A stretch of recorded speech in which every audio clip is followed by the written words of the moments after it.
Hello, I'm Jolly. Welcome to Jlly Good Impressions, where I give you my opinion on the games I play as I knock them off my backlog, and whether or not I recommend them to you. Today we're talking about Dynasty Warriors Origins, and at the end I'll give you an update on my backlog and a look at what's next. This is my first video of this format, so bear with me as I kind of try to figure out what the order of things will be, and later versions of Jlly Good Impressions should be a little bit more ironed out, and I should have a better idea of what we're going for. So to start things off, I think we'll go with what made me choose to play this game, which, being a remake, makes it quite easy because, plain and simple, I like the old ones, and I look forward to them finally making a adequate sequel, especially after what was seemingly a disaster of Dynasty Warriors 9. They could certainly use a refresh of the series. Next is the big armies. For those that know me, they know I used to love playing the Total War series, which is a series you get to control massive armies on the battlefield. And then also, if you watched my previous video on Rise and Fall of Civilizations at War, you know that I like the big battles and troops, but the main feature that I love is being able to go down and play as the heroes in the battlefield and join the army. And to continue on the hero topic, the abilities that you get to use, the combos that you create by attacking, are way over the top and makes fighting giant armies as one soldier on the battlefield very exciting, especially when you add in the weapon and character variety. And then finally, it's how rare the Musou game genre really is, because there's not very many games like it. Only a handful of them actually are available, let alone have new versions. For example, Fire Emblem series, Samurai Warriors, Warriors Irachi, and also Hyrule Warriors on the Switch.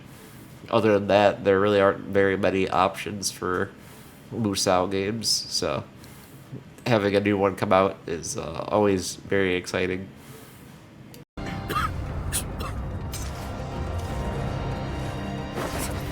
Son, wait! No, closer!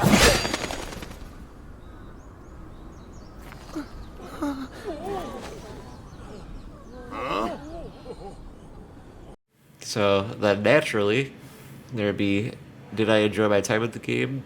And what are some of the pros and some of the cons of this new entry into the Dynasty Warriors series?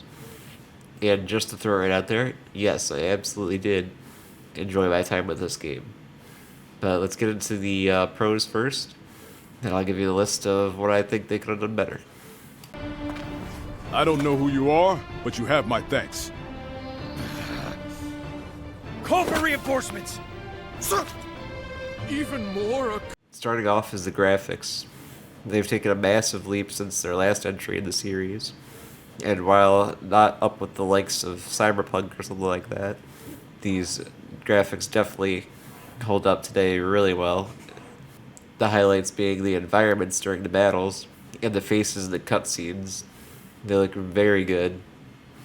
Also, they did good with the voice acting attached to those faces, which makes the cutscenes more immersive. Definitely better than I expected for a game of this caliber. But either way, we'll have to cut our way through.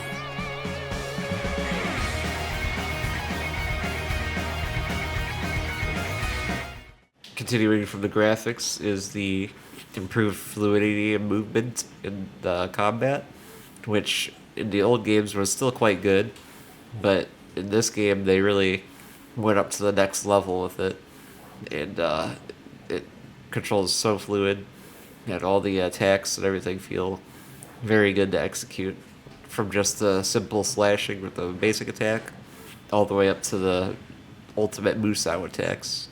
Everything just feels very good.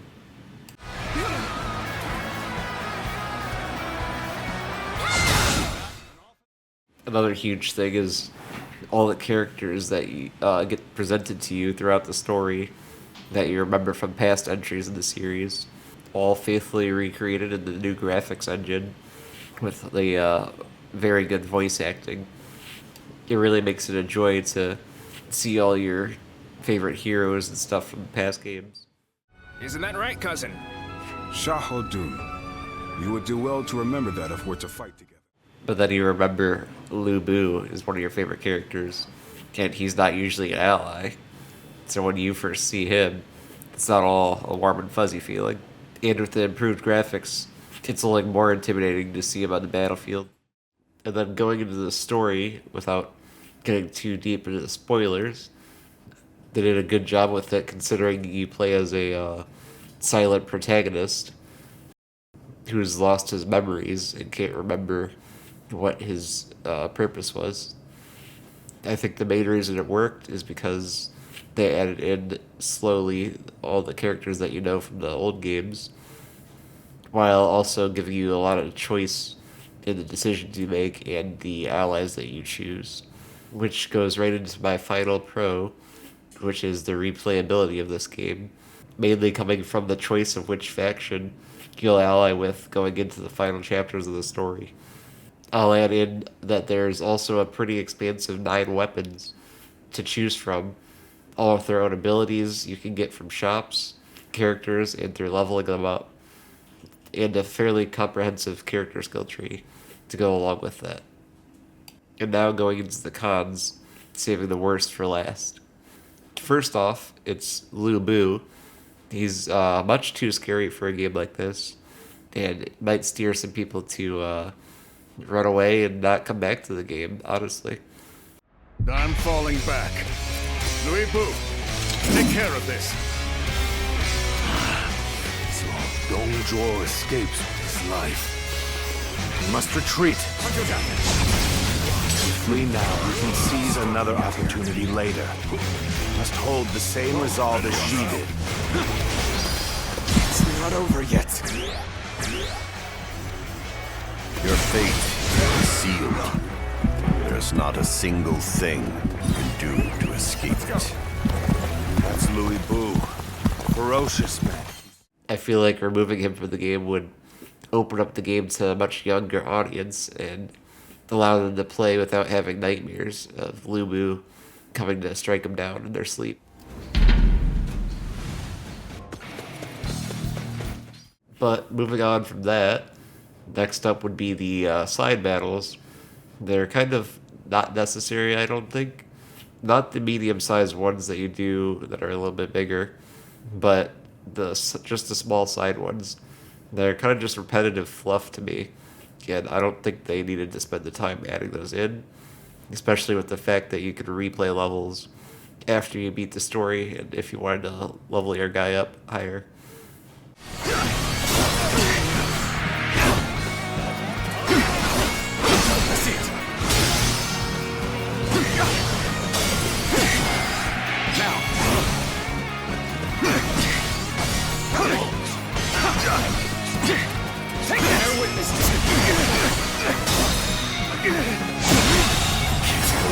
The enemy officer. Then there's the fact that you play as a silent protagonist, which I feel like didn't need to happen since they spent time voicing all side characters. I think they could have used more of that time and voiced all the lines for the main character. So, we're here. Ah, good.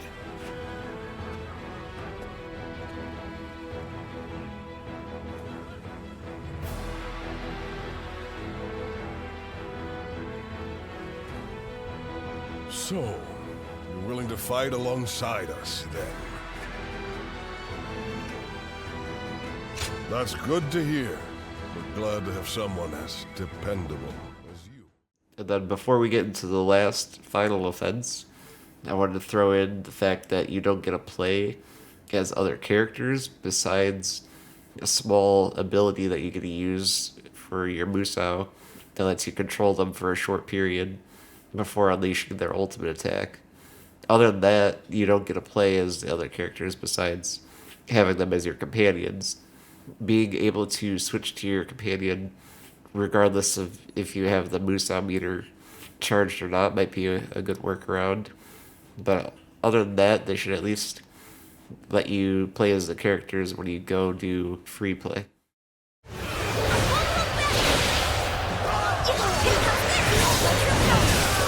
This isn't good. Can't lose here. Not now.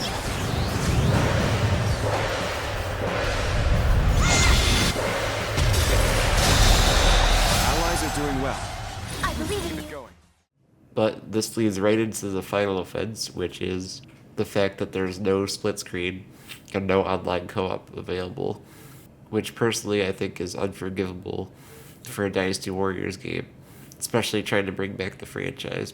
Back in the day, being able to load up into Dynasty Warriors with a friend, just go slashing through armies and waves of enemies made it great. What makes it worse is that they have the companion system, which is perfect for adding in another player. They could just simply play as the companion that you choose, and you can go through the battle that way, but just a huge missed opportunity not putting in any type of multiplayer in this one. My hope is that in the next installment, they can add it in, or they can add an update to this one that somehow integrates it into it. And finally, do I recommend this game to you? I would say absolutely. If you're a Musou fan looking for their next game, as long as you're okay with not having multiplayer, I think this is a great option. For everyone else, I would still say yes. However, if it was on sale for $50, it'd be a much better buy. But even for $70, this game really is just packed with content, and the replay value is through the roof. To experience all the story bits and everything, you have to replay through it at least two times, I'd say. So it's definitely worth checking out. It's a very easy recommendation for me, and I'd say this is up there on the list of games that I've released so far this year. I would give it right around at 8.5 or 9. That's going to do it for my impressions on Dynasty Warriors Origins, but if you want to stick around, I'm going to give you an update on my backlog. This game marks the third game off my backlog. The other two that got completed but did not receive videos for were BioShock Remastered and Elden Ring Shadow of the Erdtree. You can see my reviews on those two games on my Backloggd webpage, which will be linked in the description down below, as well as I'll link my Backlog spreadsheet down below. Moving on, I also removed a few games off the list that were too redundant or I just didn't have interest in doing at the moment. Those games were Dead Island 2, Dying Light 2, and Star Wars Jedi Fallen Order. All three I did play a bit of, so they did have a fair chance. Also, to clarify, they're off the 24 game list that I had, but will remain on my full backlog, so I will get to them at some point again. And finally, the games that are in progress right now are Titanfall 2, which I just beat yesterday, so before this video was able to go up, Black Ops 6 campaign, Guardians of the Galaxy, and Indiana Jones. So you can look to see videos on those within the coming months. Thank you to those who watched till the end of the video. This has been Jlly. I hope you enjoyed these amateur impressions on Dynasty Warriors Origins. If you somehow did, please hit that subscribe and like button. It would make this fledgling YouTuber's day. Thank you, and as always, stay jolly.